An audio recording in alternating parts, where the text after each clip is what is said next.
우리가 살아가면서 부동산 계약하는 날이 잘 없기 때문에 혹시 내가 손해보는 거 아닌지 빠뜨린 게 없는지 불안하시죠? 부동산을 투자식으로 가지고 있지 않고 1주택자인 분들은 특히 더 부동산 거래할 일이 잘 없어서 더 불안하실 텐데요. 부동산 거래는 매매 거래가 있고 전세 월세를 들어가거나 아니면 전세 월세를 맞추는 거래가 있을 텐데요. 이 거래 모두 다 비슷하게 진행되긴 합니다. 일단 부동산 계약은 가계약금을 먼저 넣고 그 다음 계약서를 작성하면서 계약금을 넣고 그리고 중도금이 있을 수도 있고 없을 수도 있고요. 그리고 잔금. 부동산 계약은 계약, 중도금, 잔금 이렇게 세 단계로 이루어지는데요. 먼저 부동산을 보고 마음에 들었다면 매수자 또는 임차를 들어오려고 하는 분들이 가계약금을 넣게 되는데요. 이때 가계약금으로 넣어야 하는 금액이 딱 정해져 있는 금액은 없어요. 그래도 최소 100만 원은 넣습니다. 매수자나 임차인의 입장에서는 그 집을 내가 들어갈 때 대출을 받아야 한다면 그 대출이 내가 원하는 금액만큼 나오는지 안 나오는지 먼저 확인을 해야 합니다. 그런데 다른 사람도 이 집을 마음에 들어 하니까 빨리 가계약금 넣으세요 라는 말을 들으면 마음이 급하게 되는데요. 이때 무턱대고 가계약금을 그냥 넣어버리시는 분들도 계세요. 이때 조심하셔야 됩니다. 제가 대출이 안 나오면 가계약금으로 넣었던 금액을 전액으로 돌려줄 수 있는지 그것부터 얘기를 해봐야 되는 거예요. 그러면 중개인분이 매도자나 아니면 집주인분이 되겠죠. 그분한테 여쭤보게 됩니다. 이럴 경우에는 가계약금을 중개인이 가지고 있다가 만약에 대출이 안 나오면 다시 돌려주는 경우도 있고 아니면 매도자나 집주인한테 그 금액을 송금을 했다가 대출이 안 나오면 그 집주인분께서 다시 돌려주는 형태도 있습니다. 그런데 만약에 집주인분께서 가계약금을 가지고 있다가 안 돌려줄 수도 있으니까 대부분 이런 경우에는 중개인이 중간에서 가지고 있는 경우가 더 많은 것 같아요. 그런데 대출이 안 나오면 반환해주는 조건이었기 때문에 대출 문제가 아닌 그냥 나의 변심 때문에 그냥 그 계약 안 하겠어요 라고 얘기를 한다면 그 가계약금을 이미 냈던 금액은 다시 돌려받지 못하게 되어 있습니다. 집주인이 다시 돌려주는 경우도 있기는 한데 이건 집주인의 마음이기 때문에 안 돌려준다고 해서 집주인한테 뭐라 할 수 있는 상황은 아니게 됩니다. 그 다음 본계약인데요. 좀 전에 말했던 가계약금은 우리가 집을 보고 나서 더 이상 다른 사람한테 이 집을 보여주지 마세요 라고 이 집을 잡아놓는 형태로 가계약금을 송금을 해주는 거고 본계약에서는 만약에 매매 거래다 하면 매도자, 매수자, 중개인 이렇게 3명 만나서 계약서를 작성할 때 본계약이 되는 거고 임차를 맞추는 거다 하면 집주인이랑 임차인이랑 중개인 이렇게 3명 만나가지고 계약서를 작성하는 게 본계약이 되는 겁니다. 계약서를 작성할 때는 잔금의 10%를 계약금으로 측정을 하는데요. 근데 이미 우리가 가계약금을 일부 냈잖아요. 그럼 그 10% 금액에서 가계약금을 낸 금액은 빼고 그 나머지 금액을 그 계약서 쓰는 날에 이체를 해주게 됩니다. 예를 들어서 설명해 드릴게요. 만약에 제가 전세로 어떤 한 집에 3억으로 들어가기로 했어요. 그럼 가계약금을 제가 300만 원을 넣은 거예요. 그러고 나서 며칠 있다가 본계약 합시다 해서 날짜를 약속을 잡았고 그래서 계약서를 작성을 할 때는 그 계약서상의 10%인 3천만 원이 계약금으로 들어가게 돼 있어요. 그럼 제가 가계약금으로 300만 원을 이미 송금해 드린 상태잖아요. 그럼 계약서를 쓰는 날 2,700만 원을 집주인한테 나머지 보내드리면 되는 겁니다. 이때 계약할 때 주의해야 될 점들이 몇 가지 있어요. 먼저 이 앞에 중개인이 누구인지를 확인해야 되는데요. 공인중개사가 있고 공인중개사 밑에 보조인이 있어요. 업무 보조인이라고 하는데요. 그 계약서를 작성할 때는 공인중개사의 도장이 필요하기 때문에 꼭 계약서 작성은 공인중개사가 해줘야 됩니다. 그런데 우리가 공인중개사 맞으세요? 라고 얘기하는 건 좀 신뢰가 될 수도 있고 이렇게 말을 꺼내기도 어려울 수도 있는데요. 대부분 처음 부동산을 방문했을 때 우리가 집 보러 가기 전에 그분의 명함을 받아볼 거잖아요. 거기에 보면은 공인중개사인지 업무 보조인인지 적혀져 있습니다. 그래서 미리 명함을 받아 놓는 게 제일 베스트입니다. 근데 만약에 업무 보조인이라고 되어 있는데 계약서 작성하는 날에 그분이 앉아서 계약서를 설명해주고 사인을 하려고 한다 하면 자격증 한번 확인을 해봐야겠죠. 그리고 계약서를 작성하기 전에 매도인이나 매수인이나 뭐 집주인이나 전세입자, 월세입자 간에 서로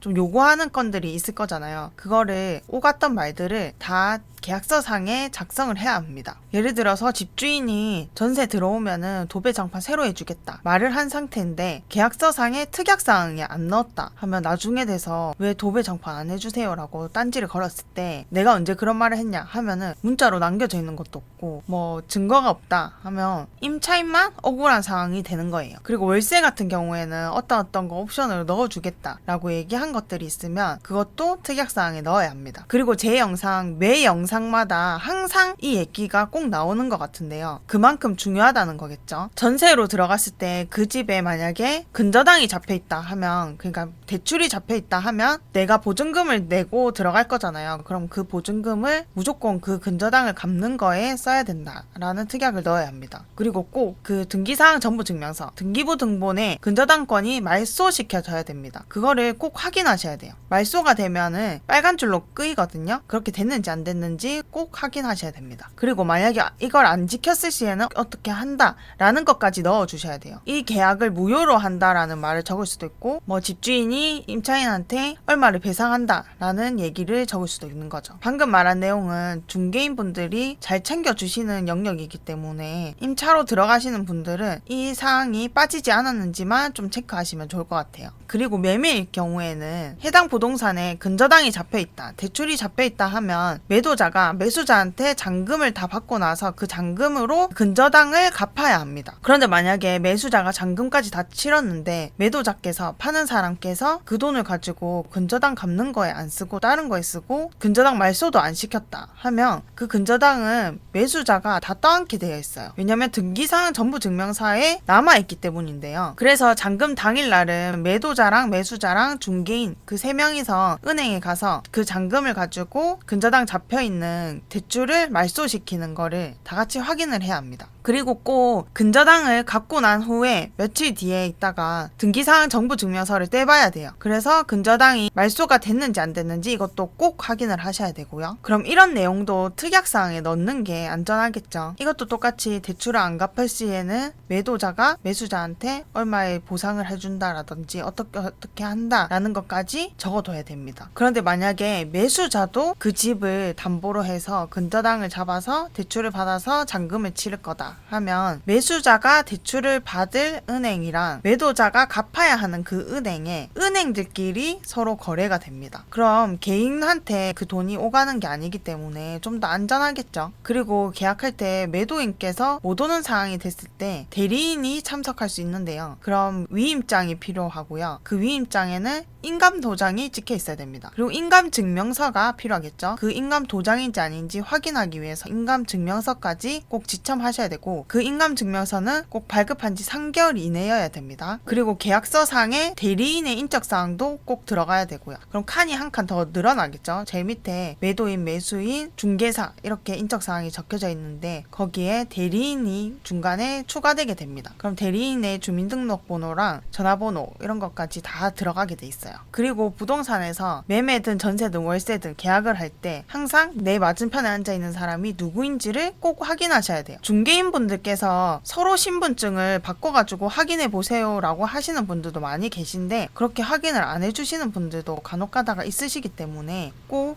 이 앞에 사람이 누구인지 신분증을 내가 꼭 확인을 해 봐야 됩니다. 그럼 그 신분증이랑 계약서상에 적혀져 있는 인적사항이랑 똑같은지 아닌지 꼭 확인을 하셔야 되고요. 그리고 내가 만약에 매수자이거나 전세나 월세로 들어가는 사람이다 했을 때 등기사항 전부증명서, 등기부 등본에 있는 소유권이 있을 거잖아요. 소유권 해가지고 집주인이 누구인지 인적사항이 적혀져 있거든요. 이름이랑 주민등록 앞자리랑 사는 주소지가 있어요. 그게 맞는지 아닌지, 정말로 이 사람이 집주인인지 아닌지를 확인해 봐야 됩니다. 그리고 한 가지 더 확인해야 되는데요. 이걸 빠뜨리는 분들이 많으시더라고요. 바로 건축물 대장입니다. 우리가 등기사항 정부증명서, 등기부 등본을 꼼꼼히 봐야 한다는 거 이렇게 저렇게 많이 들었기 때문에 아는 분들이 많이 계셔요. 그런데 건축물 대장을 안 보시는 분들이 은근히 많습니다. 이때 건축물 대장 첫 번째 페이지에 노란 딱지로 이렇게 위반 건축물이라고 적혀져 있는지 확인을 해야 되는 거고요. 그리고 여기 용도에 어떤 용도인지 주택인지 확인을 하셔야 돼요. 나는 주택인 줄 알고 샀는데 지금은 사무실로 되어 있다 하면, 지금은 위반 건축물 딱지가 없다 하더라도 내가 주택으로 사용하면 위반 건축물 딱지가 나중에 받게 돼 있어요.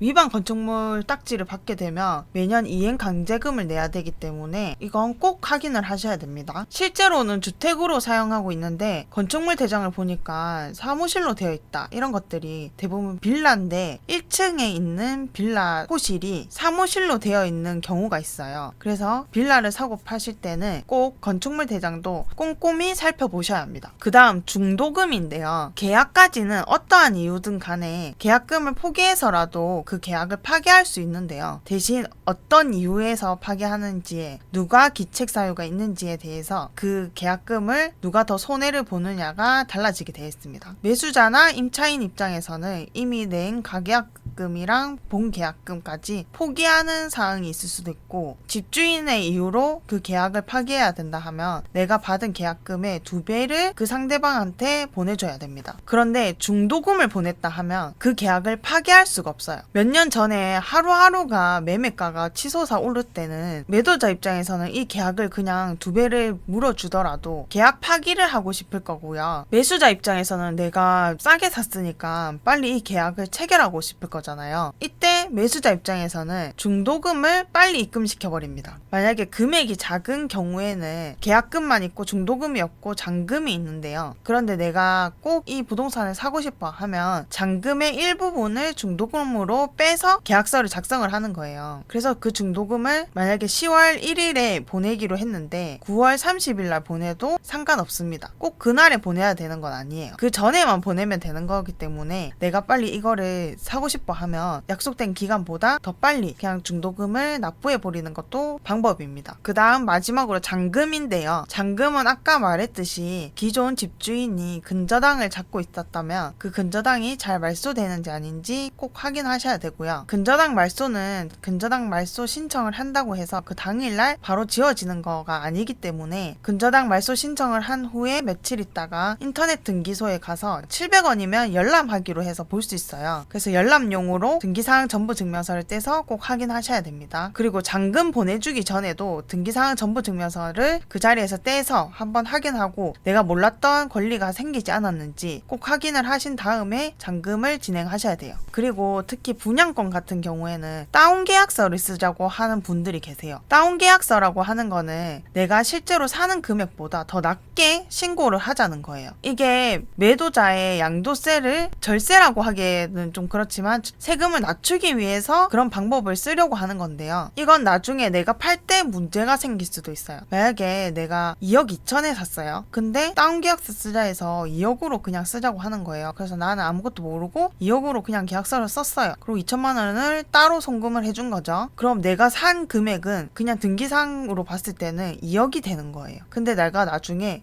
3억으로 팔았다면 양도 차액이 실제적으로는 8천만 원인데 등기상으로는 1억이기 때문에 그 1억에 맞는 양도세를 내셔야 됩니다. 이게 얼마 차이 안 날 수도 있을 수도 있는데 금액이 점점 커지다 보면은 내가 내야 되는 양도세가 원래 내야 되는 양도세보다 훨씬 더 많이 내야 될 수도 있는 거예요. 그리고 마지막으로 중요한 팁을 드리자면 매수자 입장이라면 토지 이용 계획을 확인하셔야 됩니다. 토지이음이라는 사이트가 있어요. 거기에서 주소만 치시면 볼 수 있는데요. 이때 그 주소를 쳤을 때 개발 제한 구역이라든지 고도 제한이 있다, 그런 게 있으면 개발되기가 어려운 곳이기 때문에 그게 있는지 없는지도 꼭 확인하셨으면 좋겠어요. 궁금한 내용 있으시면 댓글로 남겨주시고요. 오늘 영상도 도움되셨다면 좋아요랑 구독 꼭 부탁드립니다.